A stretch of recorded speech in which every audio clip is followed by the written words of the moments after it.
5 وقت کی نماز یہ میرے نبی کی آنکھوں کی ٹھنڈک ہے، 5 وقت کی نماز اس امت کی شان پہچان ہے۔ اور اللہ تعالیٰ نے پہلی امتوں پر اتنی بڑی مشقت ڈالی کہ ان کی نماز مسجد کے علاوہ کہیں نہیں ہوتی تھی، مسجد میں ہی ہوتی تھی۔ ہمارے لیے کتنی آسانی کر دی، جاب میں ہے مصلی بچھا نماز پڑھ، چلو مصلی بھی کوئی نہیں، زمین دیکھ اس پر کوئی گندگی تو کوئی نہیں ہے، بس زمین بھی تیرے لیے پاک ہے، چل نماز پڑھ۔ اور آسانی کر دی، پانی کوئی نہیں ہے کوئی بات نہیں، مٹی میں ہاتھ مار، منہ پہ مل، پھر ایک ہاتھ مار، یوں کر، چل نماز پڑھ، میں تیری قبول کروں گا۔ یہ کسی امت کے ساتھ یہ نہیں ہوا، انہیں وضو ہی کرنا تھا چاہے پانی 50 میل پر موجود ہو۔ اور ہمارے لیے پانی کوئی نہیں ہے، چلو تیمم، مٹی میں ہاتھ ہمارا یوں کیا، پھر ہاتھ ہمارا ایک یوں کیا ایک یوں کیا، چل بھائی اللہ اکبر قبول۔ عمار بن یاسر رضی اللہ تعالیٰ عنہ سفر میں تھے، ان کو نہانے کی ضرورت ہو گئی، نائٹ فال ہو گیا، تو انہوں نے سوچا کہ ویسے تو آدمی کو وضو کی ضرورت ہوتی ہے تو خالی منہ پہ ہاتھ مارا اور یوں کونیوں تک، لیکن مجھے تو غسل کی ضرورت ہے، تو خالی اس سے تو کافی نہیں ہوگا۔ تو انہوں نے کپڑے اتارے، اکیلے تھے، ریت کے اوپر کبھی یوں لیٹے کبھی یوں لیٹے کبھی یوں لیٹے، 3-4 دفعہ یوں اور یوں رول ہوتے ہوتے پھر انہوں نے نماز پڑھی۔ آئے اللہ کے نبی کی بارگاہ میں، یا رسول اللہ مجھے رات کو نہانے کی ضرورت پڑ گئی، تو میں نے کہا وضو کے لیے تو خالی یہ 2 دفعہ کرنا کافی ہے، تو یہ تو نہانا تھا، تو میں تو ریت میں خوب رول ہوتا رہا۔ میرے نبی نے انما یکفیک ضربتان، ارے سیدھے بندے عمار، اس کے لیے بھی اتنا ہی کافی تھا کہ تو یوں کرتا اور یوں کرتا اور تو پاک ہو جاتا۔ اللہ نے اس نبی کے طفیل، اس محبوب مصطفیٰ صلی اللہ علیہ وسلم کے طفیل، اللہ نے کیا کیا سہولتیں اور آسانیاں ہمیں عطا فرمائی۔ پھر نماز 4 کی 2 رکعت کر دی کہ بھئی تم مسافر ہو 2 پڑھو، روزے میں سفر میں روزہ معاف کر دیا، بعد میں رکھ لینا، بعد میں رکھ لینا، قضا کرنے کو حکم، بالکل چھوڑنے کا نہیں۔ اور کہا کہ بھائی مریض ہو چھوڑ دو، مسافر ہو چھوڑ دو، اور نماز 2 رکعت کر دو، سنتیں چھوڑ دو۔ ابن عمر رضی اللہ تعالیٰ عنہ بیٹھے تھے تو انہوں نے 2 رکعت پڑھ کے بیٹھ گئے، تو ان کے خادم نے کہا سنتیں نفل نہیں پڑھو گے؟ کہا اگر پڑھنا ہوتا تو 4 فرض پڑھتا میں، میرے اللہ نے معافی دے دی تو میں کیوں پڑھوں؟ میرے نبی نے سفر میں سنتیں نہیں پڑھی کبھی، اپنی امت کو سہولت دینے، فجر کی سنتیں 2 پڑھتے تھے، اس کے علاوہ سنتیں نہیں پڑھی تاکہ میری امت کو سہولت ہو، آسانی ہو۔ ایک دفعہ بارش ہو رہی تھی اور کوئی جگہ نہیں تھی نماز پڑھنے کے لیے، تو آپ نے اپنی اونٹنی کو آگے کیا اور اس پر بیٹھ گئے، بیٹھے ہی تھے، پیچھے صحابہ نے اونٹنیوں پر ہی صفیں بنائیں، اور یہ نماز اونٹنی پہ بیٹھ کر ادا کی گئی بارش کے اندر۔ نماز اونٹنی کے اوپر نماز بھی ہو گئی، رکوع بھی ہو گیا، سجدہ بھی ہو گیا، سلام بھی ہو گیا۔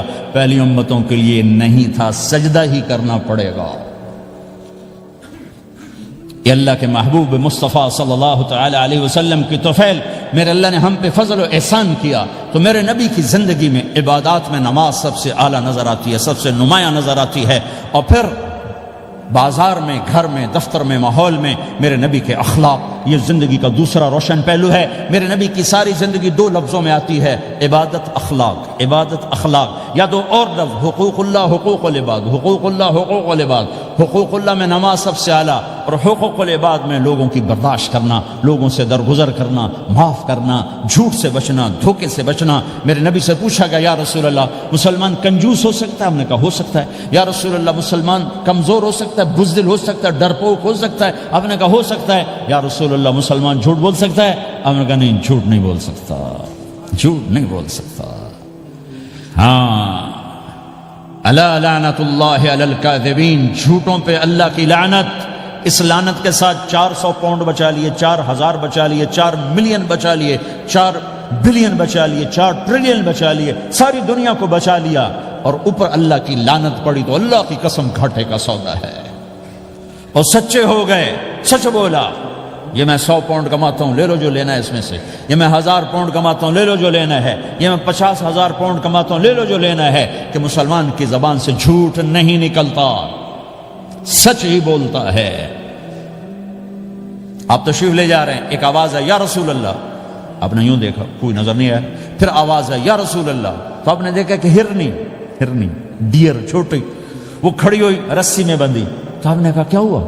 کہا جی آپ کا صحابی مجھے پکڑ کے لایا ہے، میرے چھوٹے چھوٹے بچے بھوک سے رو رہے ہوں گے، آپ مجھے چھوڑ دیں، میں بچوں کو دودھ پلا کے واپس آ جاتا، مجھے پتا ہے میرے اللہ کی تقدیر میرے بارے میں کیا ہے۔ تو آپ نے کہا اگر تو واپس نہ آئی تو پھر تو اس نے کہا مجھے اللہ جہنم میں ڈال دے۔ آپ نے اس کی رسی کھول دی، خود وہیں بیٹھ گئے۔ اس نے دوڑ لگائی اور پہاڑوں میں گم ہو گئے۔ تھوڑی دیر کے بعد وہ دوڑتی ہوئی آئی اور آ کے سر یا رسول اللہ میں حاضر ہو گیا۔ تو آپ نے اس کو باندھ کے وہیں آپ بیٹھ گئے نہیں۔ دیر کے بعد وہ صحابی آئے جنہوں نے اس کو شکار کیا تھا، پکڑا تھا، تو کہنے لگے، ان کا یا رسول اللہ آپ یہاں کیسے؟ کہ میں ایک درخواست لے کر آیا ہوں۔ کہ کیا؟ کہ یہ ہرنی مجھے ہدیہ کر دو۔ کہ یا رسول اللہ سب کچھ آپ کا ہے، کہ بس یہ ہدیہ کر دو۔ یا رسول اللہ حاضر۔ تو آپ نے اس کو لے کر رسی اس کی گردن سے نکالی کہ جا بچی اپنے بچوں کے پاس جا کے خوشی منا، سچ نجات دیتا ہے اور جھوٹ ہلاک کرتا ہے۔ ایک ہرنی جان کی بازی کھیل گئی سچ بولنے کے لیے، تم چند پونڈوں پہ جھوٹ بولتے ہو، ایمان کو برباد کر کے رکھ دیتے ہو۔ مسلمان جھوٹ نہیں بولتا، مسلمان دھوکہ نہیں دیتا، مسلمان کی زبان سے سخت بول نہیں نکلتا، کسی کو بے عزت نہیں کرتا، کسی کو کی بے اکرامی نہیں کرتا، کسی کا دل نہیں توڑتا، کسی کو ذلیل نہیں کرتا، خود سہتا ہے، اوروں کو خوشیاں دیتا ہے، خود دکھ سہتا ہے، اوروں کو راحت دیتا ہے، خود تکلیف سہتا ہے۔ یہ میرے نبی کے اخلاق ہیں، یہ میرے نبی کی زندگی ہے، اور یہ اسلام کا سب سے بڑا چیپٹر ہے اور سب سے مشکل چیپٹر ہے۔ جب میرے نبی نے لمبی نمازیں پڑھی تو اللہ نے روک دیا کہ میرے حبیب ما انزلنا علیک القرآن لتشقى، اتنی لمبی نماز نہ پڑھ کے تو تھک جائے۔ میرے نبی نے تبلیغ میں زور دکھایا تو اللہ نے روک دیا، فلتذهب نفسك علیہم حسرات۔ میرے نبی اتنا غم نہ کر کے آپ خود ہی آہیں بھرتے بھرتے آپ مر جائیں۔ میرے نبی نے مال سارا خرچ کیا، اللہ نے اس سے بھی روک دیا، ولا تبسطها كل البسط فتقعد ملوما محسورا۔ اتنا خرچ نہ کریں کہ آپ خود پھر دکھی ہو کے بیٹھ جائیں۔ خرچ کرنا بہت بڑا عمل، تبلیغ سب سے سارے عملوں کا سردار عمل۔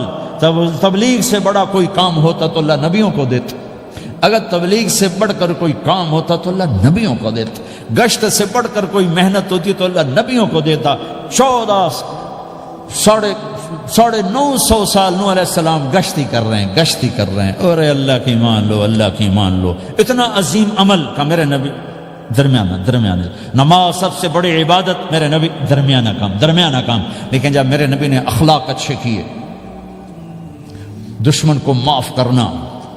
لیکن ایک آدمی آپ سوئے ہوئے تھے، آپ کی تلوار لٹکی تھی، ایک آدمی آیا، اس نے آپ کی تلوار اتاری اور یوں ہماری پسلی میں، آپ اٹھ کے بیٹھ گئے۔ اب وہ قتل کے ارادے کے لیے آ چکا ہے اور تلوار یہاں ہے، کہتا من یمنعک منی، اب بول تمہیں کون بچائے گا؟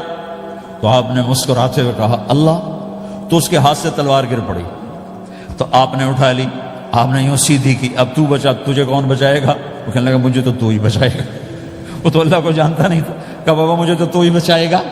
تو آپ کہتے ہیں اس کا سر اڑا دو، یہ نبی کو قتل کرنے آیا ہے۔ میرے نبی نے فرمایا کلمہ پڑھتے ہو؟ کہ نہیں پڑھتا۔ کہ جاؤ معاف کیا۔ یہ میرے نبی کے اخلاق ہیں۔ 20 سال جنہوں نے قتل کے منصوبے بنائے، قتل کے منصوبے، مکہ والے، جب آپ مکہ میں فاتحانہ داخل ہوئے، ابو سفیان سب سے زیادہ آپ کو دکھ پہنچانے والوں میں پیش، تو آپ نے ابو سفیان کو عزت دی۔ جو ابو سفیان کے گھر میں داخل ہوگا اس کو کچھ نہیں کہا جائے گا۔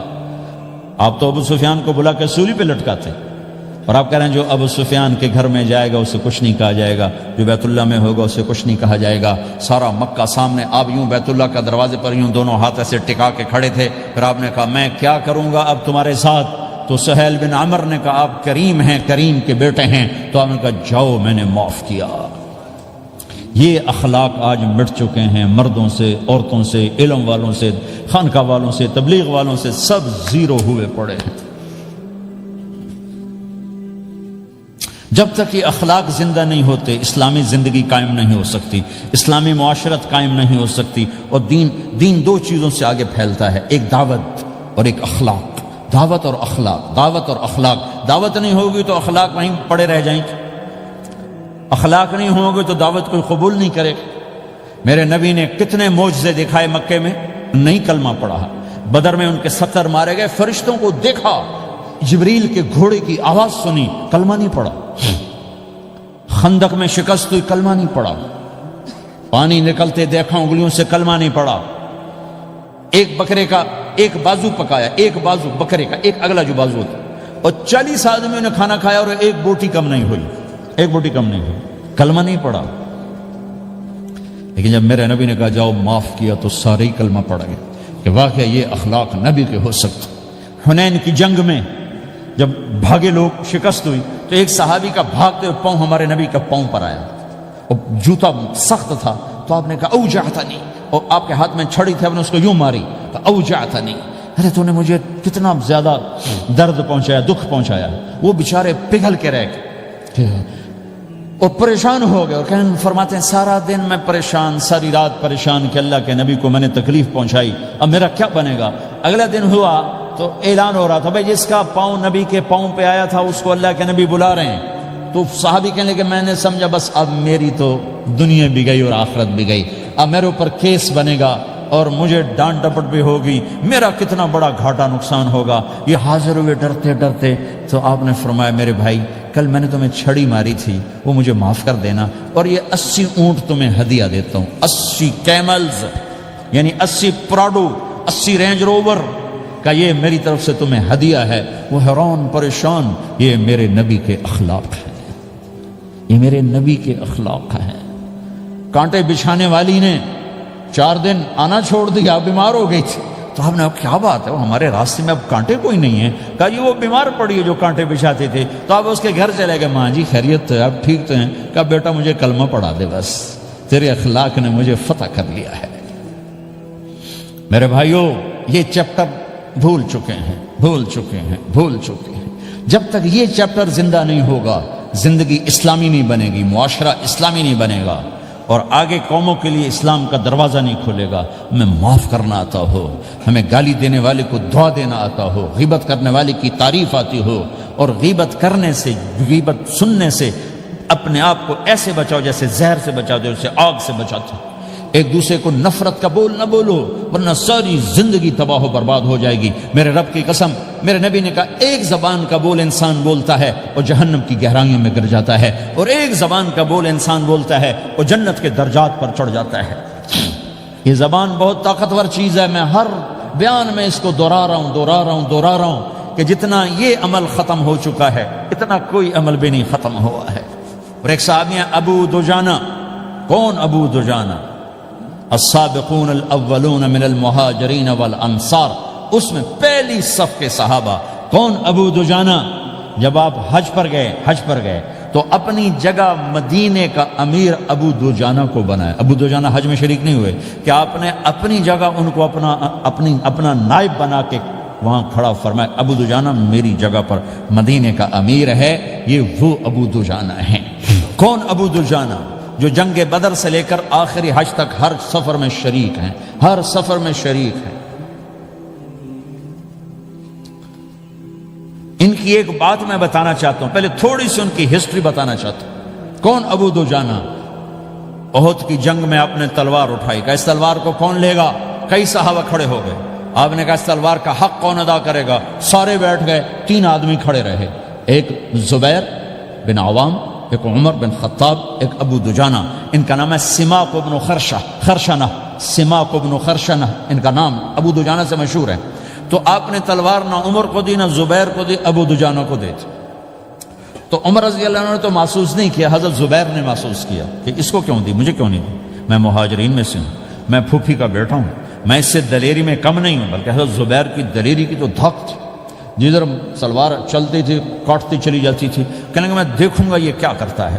تو ابو دجانہ کے پیچھے پیچھے زبیر ہو لیے، تو ابو دجانہ نے جو حملہ کیا تو 3000 کا لشکر تھا، اس کو چیر کے پار نکل کے، پورے لشکر کو کاٹ کے پار نکل کے، اور آگے عورتیں کھڑی تھیں جو مکے کے لشکر کو تیار کر رہی تھیں۔ نحن بنات طارقی نمشی علی النمارق مشی القتل بوارق المسک فی المخالق المسک فی المفارق والدر فی المخالق ان تقبلوا نعانقی وتدبروا نفارقی فراق غیر وامقی۔ یہ گانا گا رہی تھیں اور ان کو تیار کر رہی تھیں۔ تو جب ابو دجانہ کی تلوار نظر آئی تو سب بھاگی، ہندا پکڑی گئی، تو آپ نے یوں اپنی تلوار ہندا کے سر پر رکھی، انہوں نے چیخ ماری، تلوار ہٹا لی۔ تو زبیر پیچھے پیچھے کہ کیا کیا ہے؟ جنگ میں اگر کوئی عورت حصہ لے اسے مارنا جائز ہے، ویسے جائز نہیں ہے، عورت کو، بچے کو، بوڑھے کو ہاتھ لگانا جائز نہیں ہے۔ تو انہوں نے کہا تلوار کیوں نہیں چلائی؟ کہا میرے محبوب کی تلوار ہے، عورت کے خون سے رنگین کر کے اس کی شان نہیں گھٹانا چاہتا، یہ میرے نبی کی تلوار۔ پھر واپس ہوئے، پھر اٹیک کیا اور پھر مجمع کو چیر دیا۔ سامنے ایک آدمی آ رہا تھا ہاتھی کی طرح، اتنا لمبا موٹا تازہ، تو زبیر کہنے لگے میرے جی میں آیا کبھی اس کی ٹکر ہونا پھر میں دیکھوں ابو دجانہ کیا چیز ہے۔ تو اللہ کا کرنا ایسا ہوا ابو دجانہ دونوں آمنے سامنے ہو گئے، تو وہ ایسے شاہ سوار تھے کہ دونوں طرف کے لشکر ذرا تھم گئے اور وہ دونوں بھڑ گئے۔ ابو دجانہ کے اپنے جوہر، اس پہلوان کے اپنے جوہر، غبار اٹھا، مٹی اٹھی، اور اس کی اپنی طاقت، ان کی اپنی طاقت، انہوں نے ابو دجانہ کو اس نے زخمی کر دیا۔ ابو دجانہ نے جو جوش میں آ کے ماری تلوار، اس کو لگی یہاں، تو اتنی طاقت سے لگی کہ اس کے نیچے اتر کر 2 ٹکڑوں میں تقسیم کر دی۔ یوں ماری تو ایک حصہ ادھر ایک حصہ، پھر یوں دیکھا اور اپنے چہرے سے لوہے کی ٹوپی اتاری، اما ترا انا ابو دجانہ، کیا دیکھ رہے ہو؟ میں ہوں ابو دجانہ، تلوار صحیح لی ہے میں نے، غلط نہیں لی۔ یہ ابو دجانہ ہیں۔ اور جب شکست ہو گئی احد کی جنگ میں، اور پھر 10-12 آدمی نے آپ کو گھیرے میں لیا ہوا تھا، ان میں ایک ابو بکر تھے، عمر تھے، علی تھے، طلحہ تھے، زبیر تھے، سعد بن ابی وقاص تھے، اور سہل بن حنیف تھے، عبادہ قتادہ بن نعمان تھے، اور ابو دجانہ تھے رضی اللہ تعالی عنہم۔ ان میں سے ایک ابو دجانہ بھی تھے، اور یمامہ کی جنگ میں ابو دجانہ شہید ہوئے، یمامہ کی جنگ میں شہید ہوئے۔ یہ ابو دجانہ کی تھوڑی سی سیرت آپ کے سامنے آئی ہے۔ اس کے بعد اب آپ ان کے قول کو سنو تاکہ اس کا وزن آپ کے سامنے آئے۔ یہ بدر کے شریک ہیں، اللہ کے نبی نے کہا بدر کا صحابی جو مرضی کرے بخشا گیا۔ یہ صلح حدیبیہ کے شریک ہیں، اللہ نے قرآن میں کہا لقد رضی اللہ، میں ان سے راضی ہو گیا۔ یہ صحابی ہیں، اللہ نے کہا کلا وعد اللہ الحسنی، اے میرا نبی تیرے ہر صحابی کے لیے جنت کا وعدہ ہے۔ اور اب یہ کیا کہتے ہیں؟ یہ کیا کہتے ہیں؟ لوگو ان ارجع عملی عند، لوگو میرے پاس، ابو دجانہ میرے پاس بخشش کا سب سے بڑا عمل جانتے ہو کیا ہے؟ بدر نہیں، احد نہیں، حدیبیہ نہیں، خندق نہیں، خیبر نہیں، فتح مکہ نہیں، آخری حج نہیں۔ کیا ہے؟ کیا ہے؟ لوگو ان ارجع عملی عندی، میرے پاس آخرت میں بخشش کا سب سے بڑا عمل بس ایک ہے کہ ما آذیت احدا بلسانی، میں نے اپنی زبان سے کبھی کسی کو دکھ نہیں پہنچایا۔ ولا اجد فی قلبی غلا لاحد، اور میرے دل میں کسی کے لیے بغض کوئی نہیں ہے، بس یہ میری بخشش کا عمل ہے۔ تو بھائیو، نبی کے اخلاق میں 2 چیزیں لے لو، ایک زبان سے کسی کو دکھ نہ دو، ایک دل میں کسی کا بغض نہ رکھو۔ اللہ کی قسم بغیر حساب کتاب کے جنت میں جاؤ گے۔ بڑے بڑے جنید بغدادی اور بڑے بڑے معرفت والے تمہیں دیکھتے رہ جائیں گے، تمہاری رفتار اتنی تیز ہوگی کہ تمہیں وہی پکڑ سکے گا جس کا یہ 2 عمل تم سے زیادہ اچھا ہوگا۔ جس روڈ پہ رش ہوتا آپ وہاں سے گاڑی ہٹا لیتے ہو، ادھر نہیں جانا، ادھر رش ہے، وہ سائن وغیرہ آپ کو آ جاتے ہیں کہ ادھر بلاک ہے، ادھر نہیں جانا، ادھر جانا ہے۔ تو جہاں روڈ پہ رش ہوتا ہے تو قیمتی سے قیمتی گاڑی کی رفتار بھی آہستہ ہو جاتی ہے، اور جہاں روڈ خالی ہوتا ہے تو پرانی گاڑی بھی بھاگے جا رہی ہوتی ہے۔ ہمارے یہاں پرانی گاڑی ہوتی ہے نا، پرانی بسوں کے پیچھے لکھا ہوتا ہے نہ انجن کی خوبی نہ ڈرائیور کا کمال، خدا کے سہارے چلی جا رہی ہے۔ اور جس کے پاس ایسی گاڑی ہو، نہ انجن کی خوبی نہ ڈرائیور کا کمال، تو اگر اس کو روڈ خالی مل جائے تو وہ تو مرسیڈیز والے سے پہلے پہنچے گا، رینج روور والے سے پہلے پہنچے گا، بینٹلی والے سے پہلے پہنچے گا، رولز رائس والے سے پہلے پہنچے گا، جو وہ تو پھنسی کھڑی، اور اس کا روڈ ہی خالی ہے۔ تو میرے بھائیو، یہ میں ایک مثال دیتا ہوں، عبادات کی روڈ پہ بہت رش ہے، نمازی بے شمار ہیں، روزے دار بے شمار ہیں، عمرے والے بے شمار ہیں، حج والے بے شمار ہیں، اور تہجد گزار بے شمار ہیں، علماء بے شمار ہیں، حافظ بے شمار ہیں، ذکر والے بے شمار ہیں، بہت رش ہے، تبلیغ والے بے شمار ہیں، لیکن جو اخلاق والا روڈ ہے نا، یہ خالی پڑا ہے۔ اس پہ موٹر زوکی پہ چڑھ کے آ جاؤ تو سب سے آگے نکل جاؤ، سائیکل پہ چڑھ کے آ جاؤ تو سب سے آگے نکل جاؤ، کہ روڈ ہی خالی ہے، اخلاق کا روڈ خالی ہے۔